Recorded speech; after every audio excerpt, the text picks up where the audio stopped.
In 2024, the UN budgeted $372 million in cash assistance to support an estimated 624,000 migrants journeying into the United States. Think of that. The UN is supporting people that are illegally coming into the United States, and then we have to get them out. The UN, they're not our friends. No. And I said that we'll only help the UN if every single nation meets their quota that they're supposed to pay and pays back all the years of back payments. Until then, you guys are on your own. How about that? Do we have clips of Trump? Do we want to run those? Yeah. We've got a couple. Before we get to the DHS Pokemon troll, which is brilliant. Yes, we do have to cover that. But Donald Trump is just lighting off a mouth cannon right over there at the UN right now. And I think one of the first one, let's go to the one where he's talking about the escalators and the teleprompters. He began his entire speech with this. All right, here we go. I ended 7 wars, dealt with the leaders of each and every one of these countries, and never even received a phone call from the United Nations offering to help in finalizing the deal. All I got from the United Nations was an escalator that on the way up stopped right in the middle. If the First Lady wasn't in great shape, she would have fallen. She was in great shape. She wasn't a fine, honey. We're both in good shape. We both stood. And then a teleprompter that didn't work. These are the 2 things I got from the United Nations: a bad escalator and a bad teleprompter. But at least my wife has a great ass. Kept her balanced on the escalator. Just use them like stairs. You can do that. So one of them actually kind of is related to some of the DHS stuff. So let's do the DHS, and then we'll go back to one of those. And then he also excoriated them for their policies with regard to buying gas and oil from Russia. Okay. So fantastic. I love that he's going in front of an international body and saying, you guys need to get your crap together. We're better than you. That's why we left. But he starts off with comedy. You heard people laughing in the background. Of course. So people thought it was funny. You know? It's very disarming. Yeah, it really is. And it also points out that UN is a rinky-dink organization. They are. They gave him bad. I don't even know if it's true. I don't care. All right. So. Yeah, the escalator was very funny. India, what the fuck? I know it was you. I don't know if you know this. I don't know if I should say this. I'll say it. They poop in the streets. They poop in the streets, not even the corner. Animals use the corner. So, breaking this morning, President Trump then directly accused, this was just sent to me, the UN of, wow, I haven't seen this because we were live, funding mass illegal migration. He stood before them and basically told them, it's your fault. I love it. Your countries are being ruined. The United Nations is funding an assault on Western countries and their borders. In 2024, the UN budgeted $372 million in cash assistance to support an estimated 624,000 migrants journeying into the United States. Think of that. The UN is supporting people that are illegally coming into the United States, and then we have to get them out. The UN also provided food, shelter, transportation, and debit cards to illegal aliens. Can you believe that? On the way to infiltrate our southern border. Millions of people came through that southern border. Just a year ago, millions and millions of people were pouring in, 25 million altogether over the 4 years of the incompetent Biden administration. And now we have it stopped, totally stopped. They showed who's coming. They showed El Salvador. El Salvador's like, what is not us? That was my cousin. Yeah. What do you look at me for? That's like the guy cheating on his wife getting exposed on the Jumbotron. Yeah, exactly. I'm looking at you, El Salvador. Think about that. Hey, the UN, they're not our friends. No. And I said that we'll only help the UN if every single nation meets their quota that they're supposed to pay and pays back all the years of back payments. Until then, you guys are on your own. How about that? Yeah. I really hope that he basically, at some point, he makes a decision. And he's like, I'm going to do it. During the speech says, all right, get the out of here. Yeah. Literally, no, meeting's adjourned. Leave the country. I mean, this is a guy who doesn't care. And you know what? I think all of us feel this now. After what we've been through these last couple weeks, all of us, right? Charlie Kirk. People say we are Charlie Kirk. What does that mean? I think, and you can comment below, a lot of us are going, okay, I don't care anymore.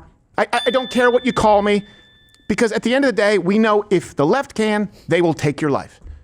If you are significant enough, if you make enough of an impact, there's a leftist out there ready to take your life, and then there's an entire army of leftists willing to justify it. Yes. Willing to say that you deserved it. Yeah, and misrepresent what you said along the way to Yeah. say, see, that's why. Right. So it's like, okay, I don't care. What? I've been through, I've been publicly extorted, right? Smear Yes. campaigns. Every conservative, if they can't take your life, they'll take your name. I don't care anymore. All right, okay, fine. Whatever the New York Post, you want to say that an employee saw my balls in 2017? Sounds like me. An employee saw your balls in 2025, by the way. That was, come on, inside voice. Wait, that was a different hat I was wearing. That was the friend hat. Yes, that's right. It's like, who cares? They're going to take your life. What's the worst? Oh no, we're not a part of the UN. We'll lose their protection. Yeah. They can't even meet their payments. We're It's their a protection. Exactly. I know. But what if we need their rice? Yeah. No, we don't. But by the way, the money he was talking about that funded, that was our money. Right. We paid the UN in dues, and the UN turned around and funded people to come into our country illegally. Yes. That we then had to pay to remove. That's so Someone messed needs up. to be arrested at the UN. I know. Someone, they're like, this is the thing. There need to be consequences. Not only is the UN collectively, I'm sure there are some good ones in there, are they not our friend? They are trying to subvert your country. They're trying to screw you, the American worker, the American taxpayer. Because some bureaucrats at the UN, who, by the way, if you were as delinquent on your credit card payments as your house would have been repoed 35 years ago. To give you some context, those guys decided with your money, they were going to send in cheap labor and gang members and potentially terrorists. They don't know. So long as you have to deal with them here, they're not our friends. They just leech off of us. We should rename the UN to our entourage. Yeah. I can't say that word. It's entourage. hard. It's hard. It's French. I hate it. It is hard to say. Yeah, they should be our entourage. Yeah. No, that's what. Yeah. Except we don't want them in our entourage. He mentioned they're not even like the lesser Dillon brother. I like that show. It's so douchey. It is douchey. It's for me. But he mentioned all this stuff about the U.S. He didn't even. Well, maybe he did later. I didn't even see him mention all the European countries that are affected by the immigration. I think he said your policies are destroying your countries. I think he said your countries are turning into hellholes. Or well, that's not the same. I mean, like the amount of money. Like he gave specific amount of money and amount of immigrants that are coming into the U.S. But it's happening there too, and we can all see it on TV every day. Yeah. I hope he drove it home to them. Like, hey. Yeah. Roll that next Trump clip because I don't know what it is. I want to be surprised. Surprise me. Inexcusably, even NATO countries have not cut off much Russian energy and Russian energy products, which, as you know, I found out about 2 weeks ago, and I wasn't happy. Think of it. They're funding the war against themselves. Who the hell ever heard of that one? In the event that Russia is not ready to Probably make a the same deal, people who gave me the escalator. win the war, then the United States is fully prepared to impose a very strong round of powerful tariffs, which would stop the bloodshed, I believe, very quickly. But for those tariffs to be effective, European nations, all of you are gathered here right now, would have to join us in adopting the exact same measures. All of you, so many Euro fags. I mean, you're much closer to this. We have an ocean in between. You're right there. And Europe has to step it I up. love that guy's taking video on his phone. Like, I can't believe it's him. Buying oil and I gas can't from believe Russia it. He's while a they're fan. fighting Russia. It's embarrassing to them, and it was very embarrassing to them when I found out about it, I can tell you that. You ever think of what a come down it is for Donald Trump to do packed arenas and then have to sit before those stooges? The UN Or stand? I have no respect for any of you. He goes before the UN and he says something completely reasonable. The thing that he's been saying for a long time. What were you saying? He just said, they're talking about CNN, how he the said hoax. that he told them that climate change is a con job. Yeah. I don't know if we can find that He's clip, but right. that's wonderful. Again, you can go back.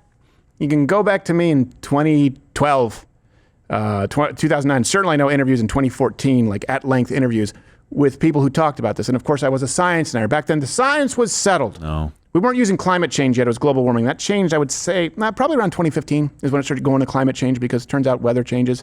And they'll try and say, yes, And we were climate and cooling. weather. Yeah, we were cooling. But yeah, it is. And what we mean by that is the policy. the proposed economic policy, assuming you believe in the catastrophic results, right? You have to ignore the fact that Florida's still there. You have to ignore the fact that all of our ocean cities are actually still fine and intact. Yeah. You have to ignore the fact that there have been record crop yields in places that should have become food deserts. You have to ignore all of that, but still assume the government is right and the UN, who doesn't pay their fair share, they can fix it. It's a con job. It is. And it leads to killing people. Now people know. Because back then people were saying, oh yeah, you just want us to separate our trash from recycling. No. Now people are going, wait a second. You want to punish us if we don't all drive electric cars, but we have to charge them in a grid that still uses fossil fuels and coal? Yeah. People are going, wait, hold on a second. The results are in. Wait, what happened? What happened when places like Germany switched to primarily solar and wind? They had brownouts, and then they would have to sell it at a surplus because energy is inconsistent. We can compare it to France with nuclear. Oh, wait. Hey, hold on a second. How many? What's the percentage of carbon emissions? Like how much can we expect as far as carbon emissions from nuclear? Effectively none? Okay, so how is this a part of your climate agenda? It's not at all? No. So people know it's a con job. It's just money and power. That's exactly what they want. Yep. Even if all of the stuff that they say is true and everybody in the world got on board except for, I don't know, one country, if I could think of one, it would still not matter at all because China is dominating the world and producing all of the things that they say are bad for us. Now, I'm glad that they're being called out. Again, I don't know how many times he has to do this. I don't know how many times we have to go back to what Joe Biden did on the first day of his presidency in regards to oil and pipelines in the United States and his policy. They have been funding Russia's war from the beginning. Of course. All they had to do, they didn't have to send anything to Ukraine. All they had to do was stop. Yep. That is it. Yep. That was one of the greatest protections we had, is that the pipeline was being run through Ukraine to get to Europe. Right. So the Nord Stream 2 and all this other crap that they were doing, it's like, don't do that because then they can have a war there and not worry about it as much. Yeah. It's this simple. Stupid stuff. Russia can't continue war if everyone who claims we must stop Russia stops buying any energy from them. That's it. They're done. Done. It's done. Buy from us instead. India wants to jump in and buy some from them? Fantastic. Yeah. Nothing from India. Not students. Yes. Not companies doing business in the United States. Nobody. You are done. You want to keep buying oil from this guy so that he can go kill people over there? Fantastic. Good for you. You guys have fun together. It's this simple. You want to end the war? Choose oil from Putin or oil from this country. And just like the Jew trader in Phantom Menace, we'll give you a good prize. Jew trader. Where's his tunnel? On campus. You can't see without his tunnel. Here's the next one they sent. When your prisons are filled with so-called asylum seekers who repaid kindness, and that's what they did. They repaid kindness with crime. It's time to end the failed experiment of open borders. You have to end it now. See, I can tell you, I'm really good at this stuff. The countries are going to hell. Okay, I can tell you. What? He said, I'm really good at this stuff and your countries are going to hell. Nice. Nice. And here's the thing. I can tell you how the left are going. I can tell you how the left is going to try and refute this. They're going to say, actually, it should be noted that statistics on immigrants show that they're more law-abiding than the average American.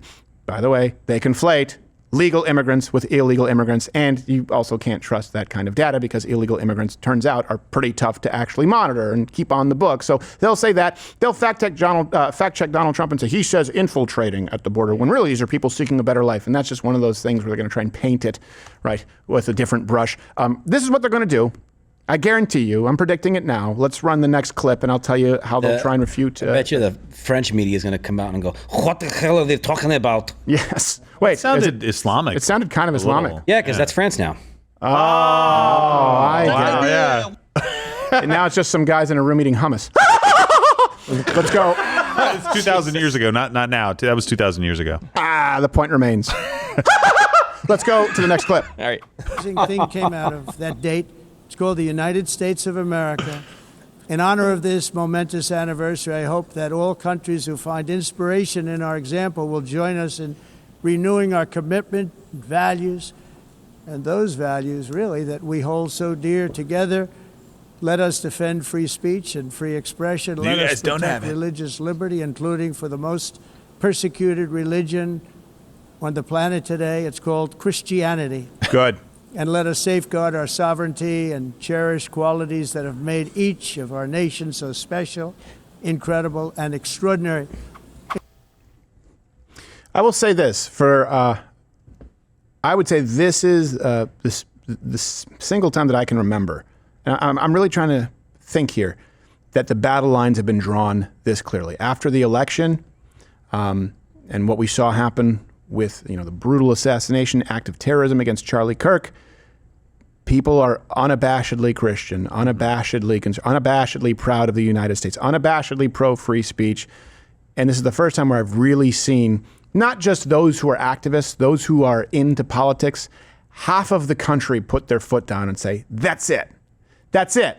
This kind of a speech could never be delivered at the UN. Not under Obama, not under Bush, not under Biden, not under Clinton. Only at this moment in history.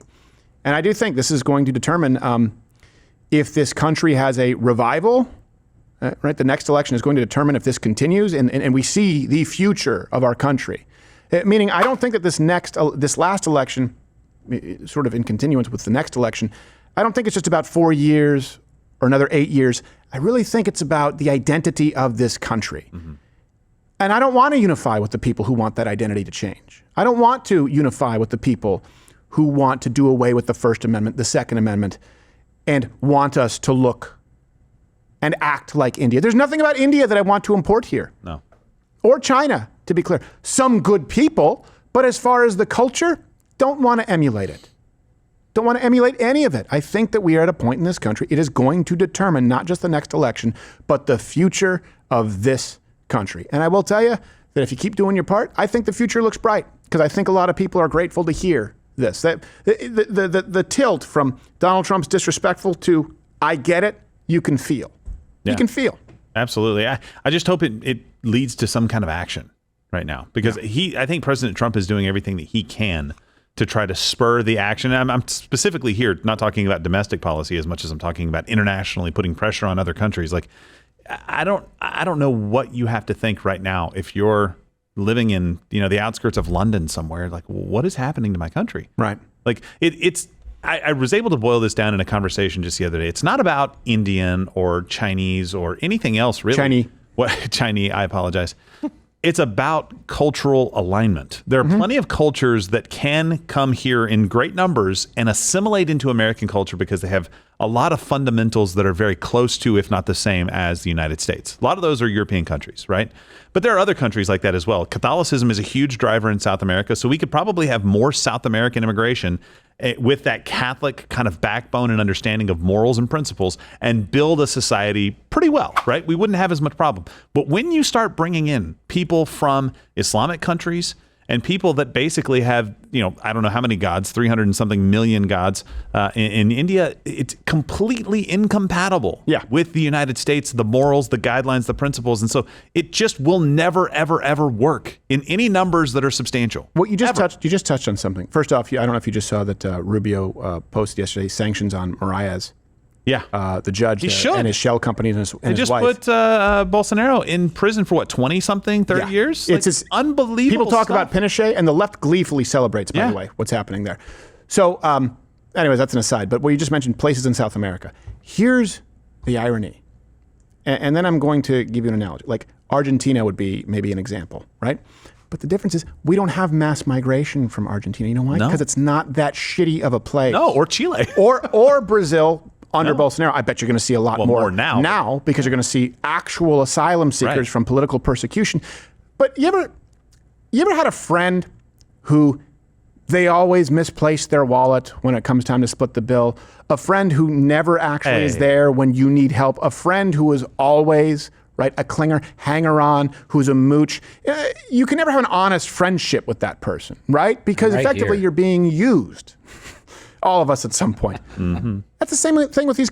We can actually have a friendship with a nation like Argentina, or we could have with Brazil, or places like Poland, Italy in some cases. We can actually have a friendship where they're able to sustain themselves. Why? Because one of us is not just using the other.